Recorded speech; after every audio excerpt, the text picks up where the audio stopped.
40 ವರ್ಷ ಇದ್ದಂಥ ವ್ಯಕ್ತಿ. ನಾನು ಅವ್ರ ಜೊತೆ ಸತತವಾಗಿ 27 ವರ್ಷಗಳ ಜೊತೆಲಿ ಇದ್ದಂಥ ವ್ಯಕ್ತಿ. ಅಭಿಮಾನಿಯಾಗಿ ತುಂಬ ವರ್ಷ ಇದ್ದೆ. ನಾವು ಅವ್ರ ಜೊತೆ ಒಡನಾಟದಲ್ಲಿ 27 ವರ್ಷ ಇದ್ದಂಥ ವ್ಯಕ್ತಿ ನಮ್ಮ ಶ್ರೀಧರ್ ಮಾತಾಡ್ತಾನೆ. ಎಲ್ಲ ಮಾಧ್ಯಮದ ಮಿತ್ರರಿಗೆ ನನ್ನ ಅನಂತ ನಮಸ್ಕಾರ. ಒಬ್ಬೊಬ್ಬರು ಇವತ್ತು ಒಂದೊಂದು ರೀತಿಯಲ್ಲಿ ಕಣ್ಣಲ್ಲಿ ನೀರು ಹಾಕ್ತಾ ಇದ್ದಾರೆ, ಒಂದೊಂದು ರೀತಿಯಲ್ಲಿ ಮಾತಾಡ್ತಾ ಇದ್ದಾರೆ. ಆದರೆ ಅಭಿಮಾನಿಗಳಲ್ಲಿ ಒಗ್ಗಟ್ಟಿಲ್ಲ ಅಂತಾರೆ. ಅಭಿಮಾನಿಗಳಲ್ಲಿ ಒಗ್ಗಟ್ಟಿದೆ. 3 ಬಾಗಿಲಲ್ಲ, ಒಂದೇ ಬಾಗಿಲು. ವಿಷ್ಣುಜಿಯವರು ತೋರಿಸಿದ್ದು ನಮಗೆ ಒಂದೇ ಬಾಗಿಲು. 3 ಬಾಗಿಲು ಆಗಲಿಕ್ಕೆ ಯಾವತ್ತೂ ಚಾನ್ಸ್ ಇರೋದಿಲ್ಲ. ಅದನ್ನು ನಾವುಗಳು ಮಾಡ್ಕೊಂಡಿದ್ದೀವಿ ಅಷ್ಟೇ. ನಾವುಗಳು ಮಾಡ್ಕೊಂಡಂಥದ್ದು 3 ಬಾಗಿಲು. ಆ 3 ಬಾಗಿಲು ಇನ್ನು ಕೆಲವೇ ದಿನಗಳಲ್ಲಿ ಒಂದಾಗ್ತದೆ. ಅದನ್ನು ನಾವು ಒಂದು ಮಾಡಲಿಕ್ಕೋಸ್ಕರ ಬಹಳ ಪ್ರಯತ್ನ ಪಡ್ತಾ ಇದ್ದೀನಿ. ನಾನು ದಿನನಿತ್ಯವಾಗಲೂ ಕೂಡ ಎಲ್ಲ ಅಭಿಮಾನಿಗಳು ಕೇಳ್ಕೊತಾ ಇದ್ದೀನಿ, ಬನ್ನಿ ಎಲ್ಲರೂ ಒಗ್ಗಟ್ಟಿಂದ ಹೋಗೋಣ, ಒಗ್ಗಟ್ಟಿನಿಂದ ಕೆಲಸವನ್ನು ಮಾಡೋಣ ಅಂತ ನಾನು ದಿನವಾಗಲೂ ಮನವಿ ಮಾಡಿಕೊಡ್ತಾ ಇದ್ದೀನಿ. ಈ ಹೋರಾಟಗಳ ಬಗ್ಗೆ ನಾನು ಹೇಳ್ತೀನಿ.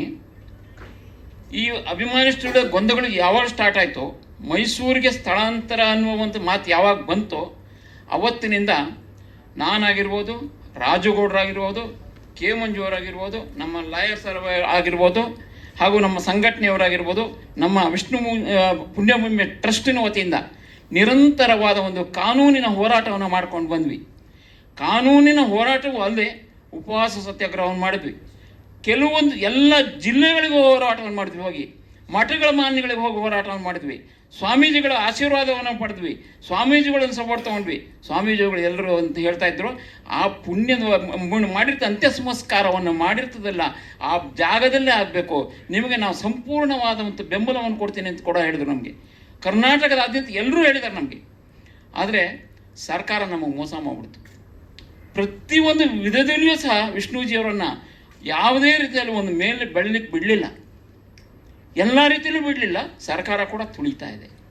ಹಾಗೆ ಮೈಸೂರು ಸ್ಥಳಾಂತರ ಅಂತ, ಓಕೆ, ಮೈಸೂರಿನ ಸ್ಥಳಾಂತರ ಮಾಡಿಕೊಡಿ, ನಮಗೇನೋ ಅಭ್ಯಂತರ ಇಲ್ಲ.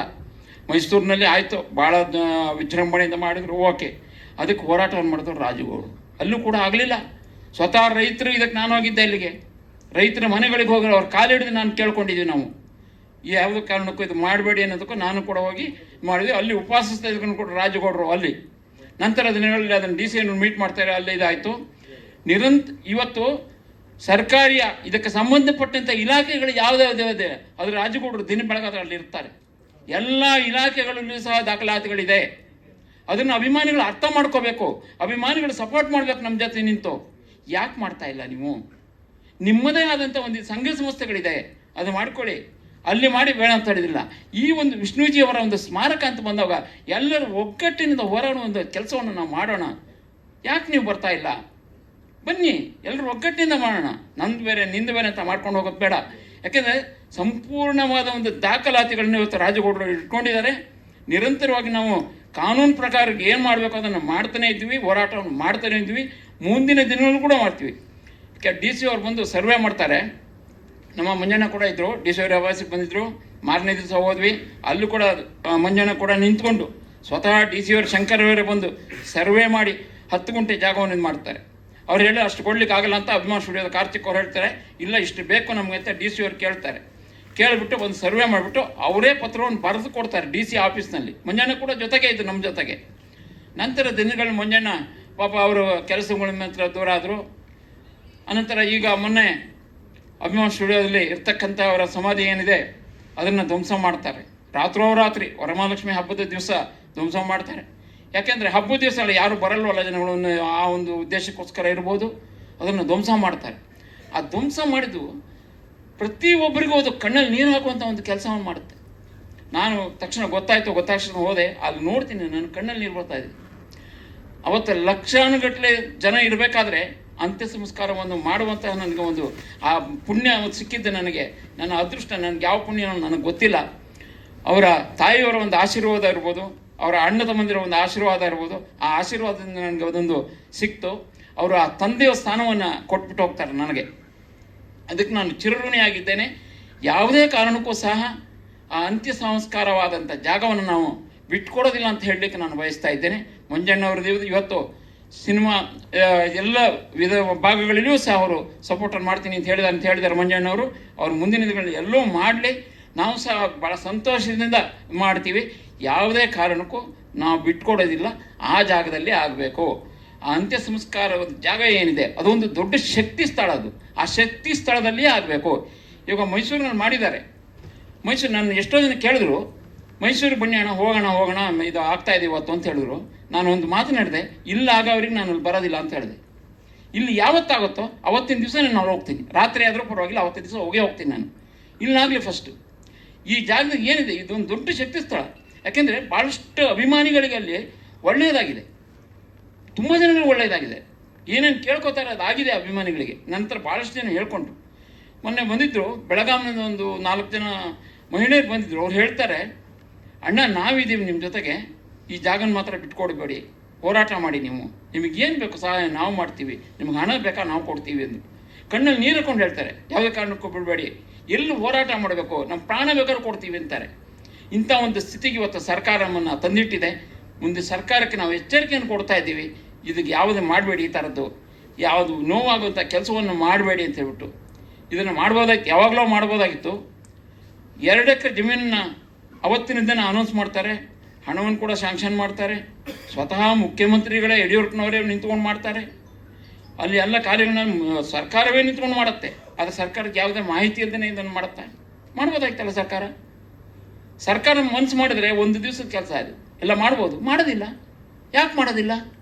ಅವ್ರಿಗೆ ಬೇಕಾಗಿಲ್ಲ ಇದು. ಎಲ್ಲಿ ಬೇಕೋ ಬೇಕಾದ್ರೆ ಬೇರೆಯವ್ರಿಗೆ ಮಾಡ್ತಾರೆ, ನಾವು ಮಾಡಲ್ಲ. ಯಾಕೆ ಈ ಥರ ಅನ್ಯಾಯ ಮಾಡ್ತಾ ಇದ್ದೀರಾ? ಒಬ್ಬ ಮೇಲ್ನಟಿಗೆ 200 ಚಿತ್ರಗಳಲ್ಲಿ ನಾಯಕ ನಟನಾಗಿ ಮಾಡಿರ್ತಕ್ಕಂಥವ್ರು ಅವ್ರಿಗೆ ಅನ್ಯಾಯ ಮಾಡ್ತಾ ಇದ್ದಾರೆ. ಇವತ್ತು ನೀವು ಕರ್ನಾಟಕದ 6.5 ಕೋಟಿ ಕನ್ನಡಿಗರು ಅಳ್ತಾ ಇದ್ದಾರೆ. ಇವತ್ತು ಪ್ರತಿಯೊಬ್ಬರ ಮನೆಗಳಲ್ಲೂ ಅಳ್ತಾ ಇದ್ದಾರೆ. ಇವತ್ತು ಈ ಒಂದು ಸಮಾಧಿ ಧ್ವಂಸ ಆಗಿದ್ದರಿಂದ ಇನ್ನು ಮುಂದಾದರೂ ಅಲ್ಲಿ ಏನೂ ಇಲ್ಲದೆ ಇರ್ಬೋದು ಇವತ್ತು, ಆದರೆ ಆ ಶಕ್ತಿ ಅನ್ನೋದು ಅಲ್ಲಿದೆ. ಅವರ ಅಂತ್ಯ ಸಂಸ್ಕಾರವಾಗಿದ್ದಂಥ ಜಾಗದಲ್ಲಿ ಶಕ್ತಿ ಇದೆ. ಆ ಶಕ್ತಿಗೋಸ್ಕರ ನಾವು ಇನ್ನು ಮುಂದಿನ ದಿನಗಳಲ್ಲಿ ಸುಪ್ರೀಂ ಕೋರ್ಟ್ಗಾಗೂ ಹೋರಾಡ್ತೀವಿ. ಅದನ್ನು ಆ ಜಾಗವನ್ನು ವಶಪಡಿಸ್ಕೊಳ್ತೀನಿ ಅಂತ ಹೇಳಲಿಕ್ಕೆ ಇಷ್ಟಪಡ್ತೀನಿ. ದಯವಿಟ್ಟು ತುಂಬ ಧನ್ಯವಾದಗಳು. ಸರ್ಕಾರಕ್ಕೆ ಈ ಮೂಲಕ ಮನವಿ ಮಾಡ್ತೀನಿ, ಕೇಳ್ಕೊತೀನಿ, ಮಾಡಿಕೊಡಿ ಅಂತ. ಎಲ್ಲ ನೊಂದೋಗ್ಬಿಟ್ಟವ್ರೆ, ಇದನ್ನು ದಯವಿಟ್ಟು ಮಾಡಿಕೊಡ್ಬೇಕು, ಮಾಡುತ್ತೆ ಅಂತೇಳಿ ನಂಬಿದ್ದೀನಿ.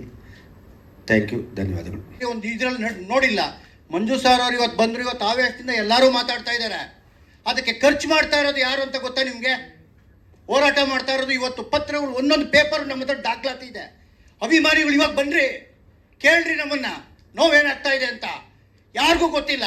ರಾಜೇಗೌಡರು ಅವತ್ತು ಇದು ಮಾಡಿದ್ರು, ಅವತ್ತು ಸ್ಟೇಷನ್ಗೆ ಹೇಳ್ಕೊಡೋದು ಲಾಕ್ ಮಾಡಿದ್ದಾರೆ. ಇವತ್ತವರೆಗೂ ತಟ್ಟಿದೆ ನಮಗೆ. ವಿಷ್ಣು ಸೇನಾ ಸಂಘಟನೆ, ವಿಷ್ಣು ಪುಣ್ಯಭೂಮಿ ಟ್ರಸ್ಟು ನಮ್ದು ಅಕೌಂಟ್ ತೆಗೆದು ನೋಡಿ, ₹1 ಕಲೆಕ್ಷನ್ ಇದೆಯಾ? ನಾವು ಇಲ್ಲಿ ಮಾಡಿದ್ದೀರಾ? 16 ಜಿಲ್ಲೆಯಲ್ಲಿ ಇದ್ದೀರಿ ನಾವು, ನೋಡಿದ್ದೀರಾ? ಮಾತಾಡ್ತಾರೆ ಅಭಿಮಾನಿಗಳು, ಎಲ್ಲ ಮಾತಾಡ್ತಾರೆ 3 ಬಾಗ್ಲು ಅಂತ. ಇವತ್ತು ಹೇಳ್ರಿ ಸ್ವಾಮಿ, ಪೇಪರ್ ಇದೆ, ಮೀಡಿಯಾ ಅವ್ರು ಬಂದು ತಗೊಳ್ರಿ ಪೇಪರ್ಗಳು, ಎಲ್ಲೆಲ್ಲಿ ಸಬ್ಮಿಟ್ ಮಾಡಿದ್ದೀರಿ, ನಮ್ಮ ಹೆಸರಿದೆ. ಇವತ್ತು ಕೆ ಮಂಜು ಸರ್ ಅವ್ರು ಬಂದಿದ್ದಾರೆ. ಇವತ್ತು ನಮಗೆ ಒಂದು ಶಕ್ತಿ ಬಂದಿದೆ. ಸರ್ ಬಂದು ಕುತ್ಕೊಂಡು ನಮ್ಮ ಹತ್ರ ಮಾತಾಡಿದಾಗ ಇವತ್ತು ಭೀಕ್ಷೆಯ ಮೇಲೆ ಇವತ್ತೇ ಫಸ್ಟ್ ನಾನು ಮಾತಾಡ್ತಾ ಇರೋದು 16 ವರ್ಷದಲ್ಲಿ. ಆವೇಶ ನಮಗೂ ಇದೆ. 2 ಬಾಗ್ಲು ಅವ್ರು ಸೈಟ್ ತಗೊಂಡಿದ್ದಾರೆ ಅಂತಾರೆ ನಮ್ಮ ಅಧ್ಯಕ್ಷರು. ಏನು ಮಾತುಗಳು ಇವು? ಮೊನ್ನೆ DC ಹತ್ರ ಕೊಟ್ಟಿದ್ದೀರಿ. ಎಲ್ಲಿ ಸೈಟ್ ತಗೋಬೇಕು ಸ್ವಾಮಿ? ಅಭಿಮಾನ್ ಟ್ರಸ್ಟಲ್ಲಿ ಇದ್ರಲ್ಲ, ನಮ್ಮ ಸ್ವಂತ ನಮ್ಮ ಗುರುಗಳಿಗೆ ಇಲ್ಲ. ಹೇಳಿ, ನಾನು ಮಾತು ಮುಗಿಸ್ತಾ ಇದ್ದೀನಿ ಸ್ವಾಮಿ. ದಯವಿಟ್ಟು ನೊಂದೋಗ್ಬಿಟ್ಟಿದ್ದೀವಿ, ಪ್ರತಿಯೊಬ್ಬರು ಮಾತಾಡಬೇಡ. ಸಾರ್ ವಿಷಯದಲ್ಲಿ ದಯವಿಟ್ಟು ತುಂಬ ಮೋಸ ಆಗಿದೆ. ಯಾರು ನೋವು ಮಾಡ್ಕೋಬೇಡಿ, ಇರಲಿ. ಯಾಕೆಂದರೆ ನಾವು ಯಾವ ಜನ್ಮದ ಋಣ ಮಾಡಿದ್ದೋ ಅವ್ರ ಬಂದೆಲ್ಲ ತಿದ್ದಿದ್ದೀವಿ.